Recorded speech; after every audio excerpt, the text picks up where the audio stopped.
Uh, Here we will explain about our paper upaya memperkuat komunikasi untuk merajut tali persaudaraan sesuai tugas yang sudah diberikan B5 atau 6D5RA.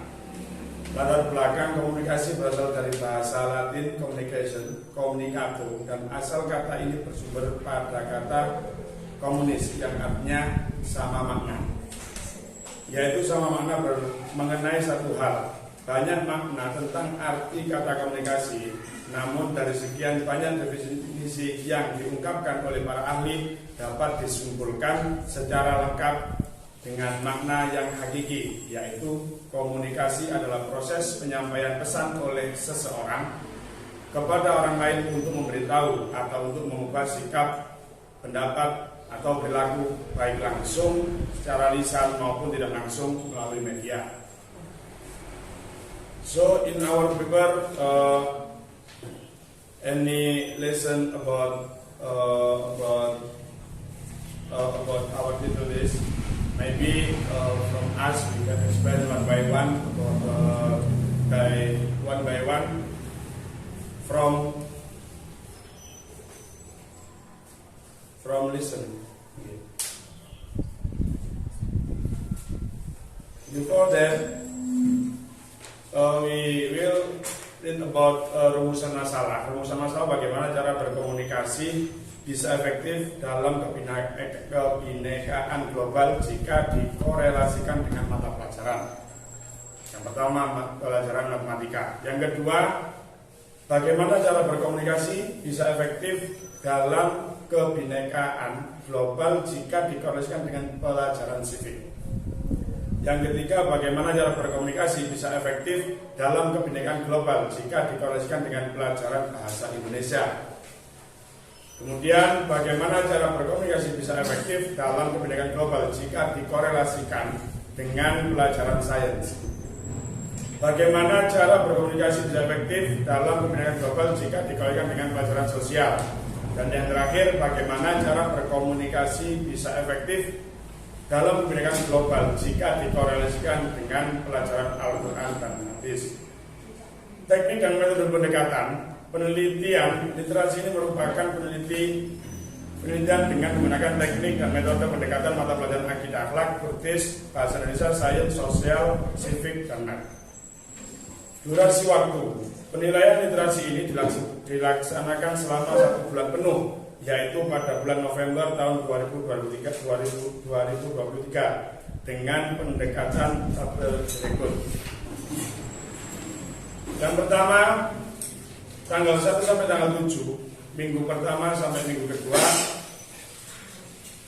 perumusan dan penulisan latar belakang dan rumusan masalah, penentuan penulisan teknik pendekatan, data konsep, dasar mapel, dan durasi waktu yang dibutuhkan selama penulisan makalah.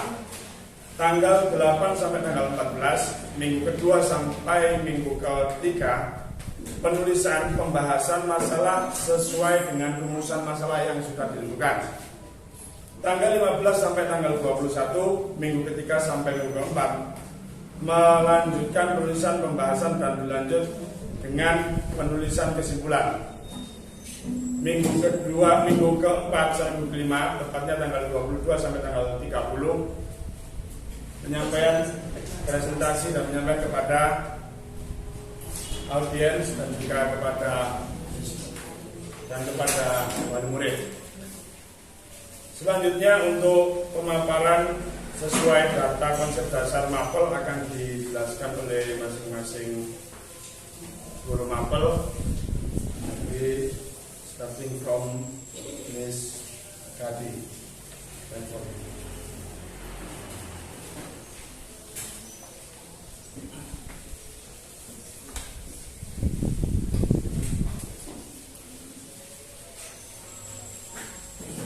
Saya akan mulai membahas rumusan masalah yang pertama, yaitu bagaimana kita bisa berkomunikasi efektif dalam kebinekaan global jika dikorelasikan dengan pelajaran matematika. Yang pertama, dalam pelajaran matematika kita belajar tentang KPK dan FEB.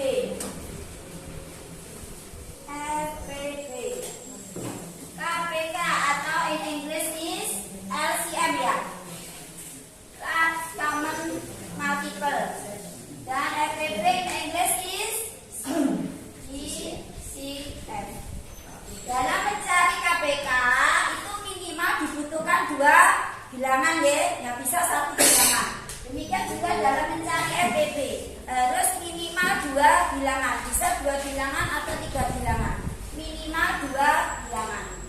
Seperti contoh, for example, misalkan kita mencari KPK dan FPB dari 8 dan 12. Jika kita menggunakan cara tabel dulu ya, 8, 12. Kita bagi dengan bilangan prima terkecil, yaitu 2, menghasilkan 4 dan 6. Selanjutnya kita bagi lagi dengan 2, diperoleh 2 dan 3. Lanjut lagi, karena 2 masih bisa dibagi 2, kita bagi lagi dengan 2, diperoleh 1. 3 bagi 2 nggak bisa deh, tetap 3. Terakhir kita bagi dengan 3, menghasilkan 1, 1. Kalau sudah sama, operasinya sudah selesai. Sekarang kita cari faktor yang sama. Faktor yang sama yaitu bilangan yang mana saja yang bisa membagi kedua-duanya kita lingkari. 2 di sini bisa membagi dua-duanya deh, dilingkari. 2 juga bisa. Deh, sudah deh, 2 dan 2. Nah, dari sini kita peroleh bahwa FPB-nya adalah 2 kali 2 sama dengan 4. Sedangkan KPK-nya adalah semua faktor bilangan prima yang bisa membagi bilangan tersebut. 2 kali 2 kali 2 kali 24. Demikian juga dalam berkomunikasi. Komunikasi dapat terjalin jika dilaksanakan minimal oleh 2 orang. Kalau jenengan komunikasi sendirian namanya ngomong crazy. Ya, minimal 2 orang ya, 3 orang, 4 orang bisa. Oke, 2 orang jika berkomunikasi saling nyambung, pembicaraannya sama, maka akan menghasilkan pembicaraan yang baik. Bisa menghasilkan misalkan kalau bermusyawarah, saling pendapatnya sama, kita kumpulkan akan menjadi sebuah konklusi, menjadi sebuah kesepakatan bersama. Sedangkan perbedaan dalam komunikasi jangan dijadikan sebagai alat pemecah. Harus kita jadikan sebagai alat untuk pemersatu. Nah, ini kalau kita jadikan satu akan menjadikan KPK. Jadi perbedaannya tidak boleh dihilangkan, harus tetap dijadikan sebagai alat untuk pemersatu.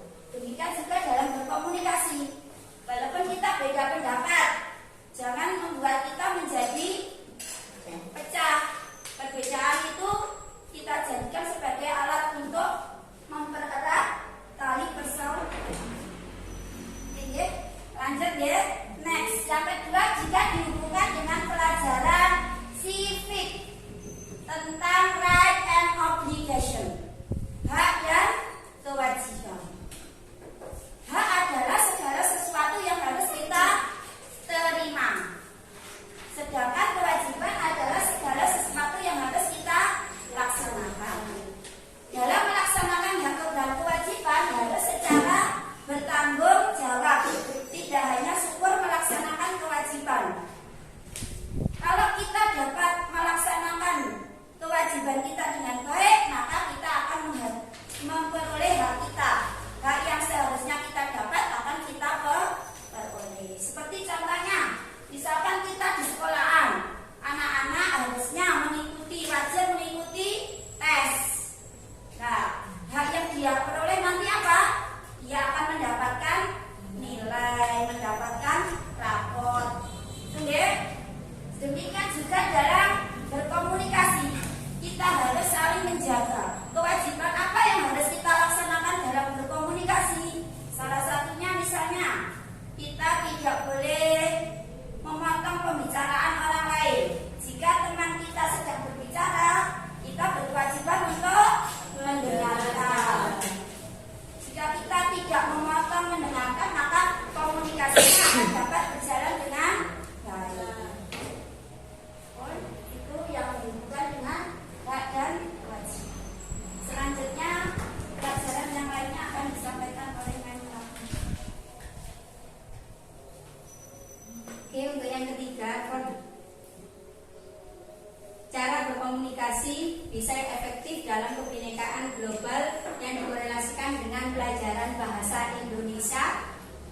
Di sini bahasa Indonesia akan membahas tentang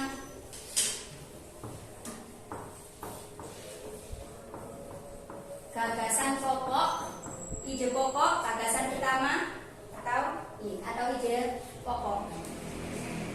Inti dari komunikasi adalah menyampaikan opini atau pendapat kita kepada orang lain. Ketika kita mempunyai gagasan, maka diusahakan gagasan yang kita sampaikan itu tidak sampai menyakiti orang lain atau menghina orang lain. Kalau dalam bahasa Jawa, pepatah Jawa mengatakan ajining giri soko ing lati, ajining rogo soko busono. Apa artinya, Mem? Terhormatnya seseorang itu dilihat dari lisannya. Kalau terhormatnya jasad ini dilihat dari pakaiannya. Nah, terhormatnya seseorang dilihat dari perkataannya. Jika kita mampu menyampaikan suatu opini dalam berkomunikasi, kita mampu menyampaikan apa yang kita katakan kepada orang lain tidak sampai menyakiti orang lain, berarti kita sudah menjadi pribadi yang baik.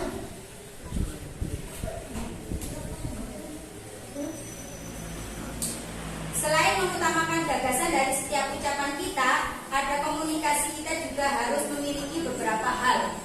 Nah, kalau di dalam suatu cerita dalam bahasa Indonesia biasanya ada unsur cerita. Dalam unsur cerita ini ada yang disebut tema. Nah, dalam berkomunikasi kita harus mampu memahami tema yang disampaikan oleh orang lain. Jika kita sudah mampu memahami tema, maka tidak akan terjadi kesalahpahaman antara satu dan yang lainnya. Yang kedua adalah alur. Ketika berkomunikasi, kita juga harus memperhatikan alur. Maksudnya apa? Komunikasi yang kita sampaikan itu lebih bermanfaat dan bermanfaat untuk orang lain. Selain itu, bertujuan untuk mengembangkan diri kita dan masyarakat yang ada di sekitar kita. Selain alur maju, kita juga harus memperhatikan alur mundur. Apa yang dimaksud alur mundur di sini adalah pengalaman. Dari pengalaman kita bisa mempelajari kesalahan-kesalahan yang sudah kita lakukan sehingga memperbaikinya menjadi ilmu yang baik dan bermanfaat bagi kita dan orang lain. Yang ketiga adalah penokohan. Dalam berkomunikasi kita juga harus memperhatikan penokohan. Penokohan di sini adalah tokoh orang lain yang kita ajak bicara. Kita harus memahami karakter orang yang kita ajak bicara atau yang kita ajak berkomunikasi. Dari memahami karakter orang lain, kita akan tidak mudah mengatakan hal-hal yang akan menyakiti karena kita sudah mengerti, oh orang ini seperti ini harus dihadapi dengan seperti ini. Itu contohnya. Yang berikutnya adalah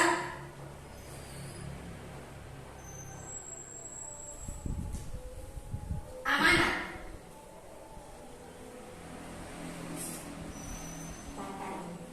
Latar dulu. Latar di sini ada tempat, waktu, suasana atau situasi. Dalam berkomunikasi kita juga harus mampu mengetahui latar di mana kita berkomunikasi, tempat di mana kita berkomunikasi, waktu dalam komunikasi dan suasana kita berkomunikasi. Karena dengan memperhatikan tiga hal ini, lisan kita juga akan terjaga dari menyakiti orang lain.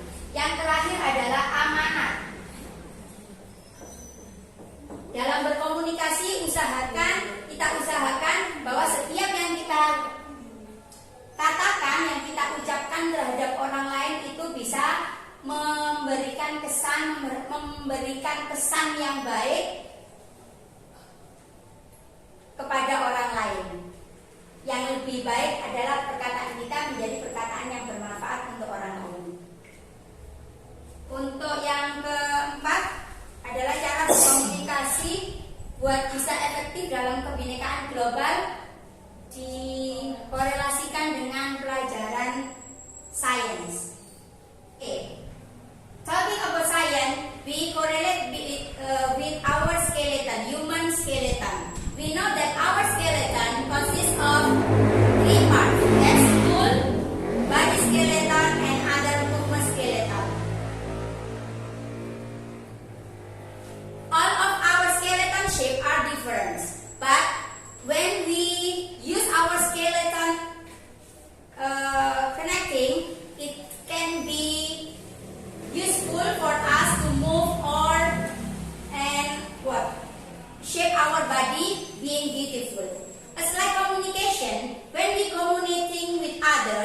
when we can correlate our skeleton sentence, it will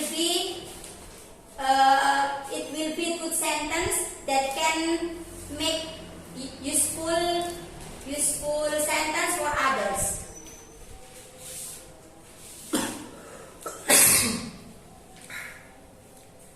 Yes, I think enough for science, and other lesson will be explained by you. Selanjutnya, cara berkomunikasi bisa efektif dalam kebinekaan global jika dikorelasikan dengan pelajaran sosial. Nah, Indonesia terdiri dari bermacam-macam suku, adat, budaya, dan lain-lain. Nah, ini adalah perbedaan yang ada di Indonesia. Maka dari itu semboyan negara kita adalah Bhinneka Tunggal Ika. Dan dari berbagai macam bahasa yang ada di Indonesia, bahasa pemersatu kita adalah bahasa Indonesia. Dari orang Madura, kalau berbicara dengan orang Sumatera, maka akan bisa menggunakan bahasa Indonesia. Kalau orang Madura menggunakan bahasa Madura, kita orang Jawa juga tidak akan paham apa yang dikatakan mereka. Jadi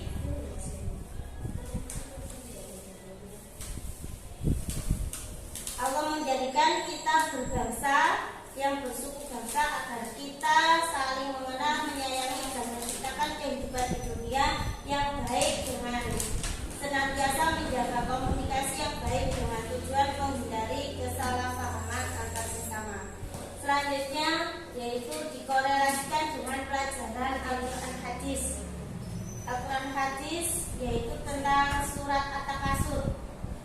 Di dalam surat At-Takasur dijelaskan bahwa banyak orang yang hidup di dunia ini lalai akan tujuan hidup kita di dunia, yaitu tujuan manusia hidup di dunia yaitu hanya untuk beribadah kepada Allah. Tetapi banyak orang yang lalai akan akhirat. Mereka sangat membanggakan harta mereka, bahwa harta kita yang kita miliki itu hanyalah titipan dari Allah. Dan komunikasi yang baik itu sangat penting. Karena apa? Itu bisa mempengaruhi hidup kita di akhirat kelak. Apakah kita masuk surga atau masuk neraka? Kalau banyak orang yang melalaikan hidupnya di dunia, maka akan masuk neraka. Maka dari itu kita harus komunikasi dengan baik dengan orang lain, harus berbicara yang tidak menyakiti hati orang lain, sopan santun, tidak sombong, dan taat patuh kepada perintah yang baik. Itu amar ma'ruf nahi munkar, memerintah yang baik dan melarang yang jelek. Terima kasih. Untuk kesimpulan,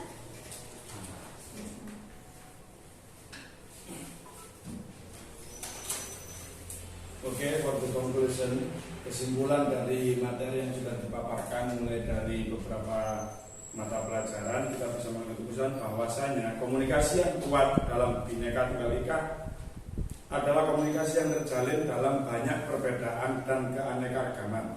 Komunikasi tersebut akan terwujud jika dilandasi dengan sikap toleransi dan saling menghormati. Komunikasi yang menjunjung rasa nasionalisme dan patriotisme. Komunikasi yang kuat dalam bingkai Bhinneka Tunggal Ika juga akan terwujud jika komunikasi tersebut dilakukan secara jujur dan menjunjung kesopan santunan. Kejujuran tetap artinya dengan keterbukaan dan ketulusan yang ditunjukkan dalam ucapan dan tindakan atau ekspresi. Keterus-terangan, kebebasan, dan ketidakberpihakan. Komunikasi tidak hanya dilakukan dengan secara jujur, tetapi disertai dengan penyampaian yang santun. Maybe until here, maybe there is question. Any question? No. About our paper? No. No, I think okay. Maybe enough from us. And the last we say Assalamualaikum warahmatullahi